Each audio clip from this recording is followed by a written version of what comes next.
Hey everyone, welcome to Study Point. तो इस video में हम डिस्कस करने वाले हैं form of poetry and that is elegy.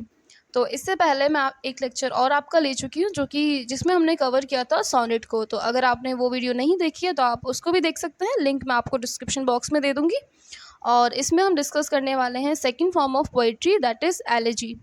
तो चलिए वीडियो को शुरू करते हैं। और अगर ये नोट्स आपको चाहिए या फिर इस लेक्चर की PDF आपको चाहिए तो टेलीग्राम ग्रुप से आप डाउनलोड कर सकते हैं, वो लिंक भी आपको डिस्क्रिप्शन बॉक्स में मिल जाएगा।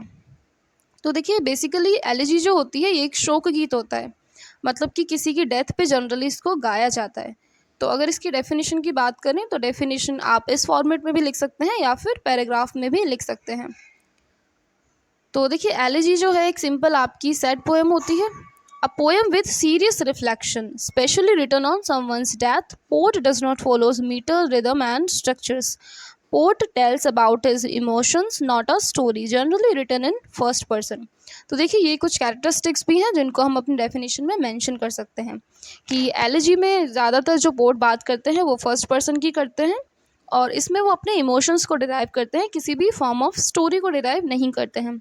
दूसरा, जैसे कि हमने सोनेट में पढ़ा था कि कुछ पेंटामीटर्स को, कुछ मीटर्स को, रिदम्स को आपको फॉलो करना होता है, तो इस एलिजी में किसी भी टाइप के मीटर्स, रिदम या स्ट्रक्चर्स को आपको फॉलो नहीं करना होता है।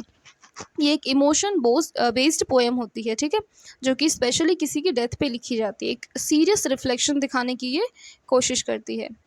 तो ये हो गई आपकी definition. I hope it's very clear. Next हम डिस्कस करेंगे फीचर्स, ठीक है।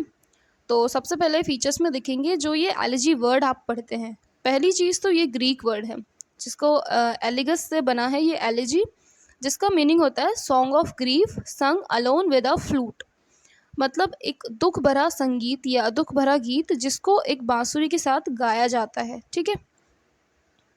अब फीचर्स में ही हम देख लेंगे इनके टाइप्स को, क्योंकि टाइप्स कई बार पूछे जाते हैं कि पर्सनल टाइप और इम्पर्सनल टाइप जो एलिजीज होती हैं उनके कुछ एग्जांपल्स आपसे पूछे जा सकते हैं, ठीक है।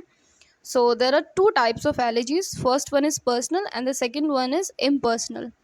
तो पर्सनल को हम सब्जेक्टिव भी कहते हैं और इम्पर्सनल को ऑब्जेक्टिव भी कहते हैं। तो अगर हम पर्सनल की बात करें तो जनरली ये लिखी जाती है अपने किसी क्लोज फ्रेंड्स को, रिलेटिव्स को या किसी इंडिविजुअल पर्सन को, मींस जो आपसे एक तरीके से काफ़ी ज़्यादा आपके टच में है या आपके रिलेशन में है। तो कह सकते हो कि पर्सनली इसको किसी पर्सनल व्यक्ति के लिए लिखा जाता है, ठीक है। अगर हम इम्पर्सनल की बात करें तो जिसको आप जनरली किसी के लिए भी लिख सकते हो, जैसे मान लीजिए किसी भी मैनकाइंड के ऊपर आपने इसको लिख दिया, या मिसफॉर्चून ऑफ मैनकाइंड, या कोई भी व्यक्ति, मतलब मान लीजिए आप प्रकृति में जो आज पर्यावरण प्रदूषण या जो प्रदूषण की घटनाएं बहुत ज़्यादा बढ़ रही हैं उन पे आप लिख रहे हो, या किसी अननोन पर्सन की डेथ पे आप लिख रहे हो, तो वो कहलाती है आपकी इम्पर्सनल एलिजी, ठीक है। तो देखिए, नेक्स्ट फिर इसके दो टाइप और हमें पढ़ने हैं जो कि काफ़ी इंपॉर्टेंट है, बिकॉज ये टाइप ना काफ़ी ओल्ड है, मतलब पहले काफ़ी ज़्यादा पूछे जा सकते थे, बट अब ये या तो एग्जाम्पल की फॉर्म में आपको मिलते हैं या फिर स्टेटमेंट बेस्ड मिलते हैं। तो एक टाइप है इसका, आप में देखिए मॉडर्न टाइप जो है वो तो आपका पर्सनल एंड इम्पर्सनल है, लेकिन कुछ पुराने टाइप्स हैं उनको भी पढ़ना ज़रूरी है। तो सबसे पहला है आपका क्लासिकल एलिजीज। तो क्लासिकल एलिजीज क्या होती है?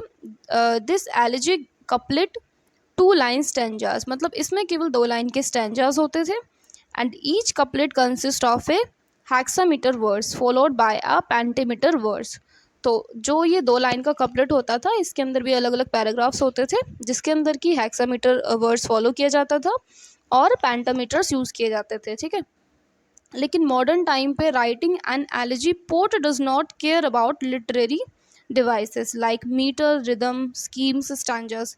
देखिए, ये आपका जो BA का सिलेबस है उसके जो फर्स्ट सेमेस्टर है उसमें आपने ये डिवाइसेस पढ़े होंगे, लिटरेसी डिवाइसेस या जिनको पोइट्री डिवाइसेस भी बोलते हैं, जिसमें कि आपका मीटर, रिदम, स्कीम्स, स्टैंजर्स, ये सारी चीज़ें आपने पढ़ी होंगी। तो देखिए, पुरानी जो आपकी एलिजीज होती थी उसमें ये सारी चीज़ें फॉलो की जाती थी, बट जो आपकी क्लासिकल एलिजी है उसमें तो ये फॉलो होती ही हैं, लेकिन मॉडर्न एलिजी में मीटर्स, रिदम, स्कीम्स, स्टैंजर्स को फॉलो नहीं किया जाता है, ठीक है। अब हम देख लेते हैं पेस्टोरल एलिजी। तो पेस्टोरल एलिजी में क्या है कि आपका poet consider the deceased person a shepherd and himself also, nature become the active participant in it. तो देखिए ये कुछ इस तरीके से है कि आप किसी की डेथ पर जाते हैं, तो मान लीजिए जो जिस व्यक्ति की डेथ हुई उसके करीबियों को आप थोड़ी-सी सांत्वना देने की कोशिश करते हैं। उनको आप रिलैक्स फ़ील कराने की कोशिश करते हैं ये कहकर कि देखिए जो हुआ अच्छा नहीं हुआ, मतलब बुरा हुआ, इस तरीके से जाना। लास्ट में आप कह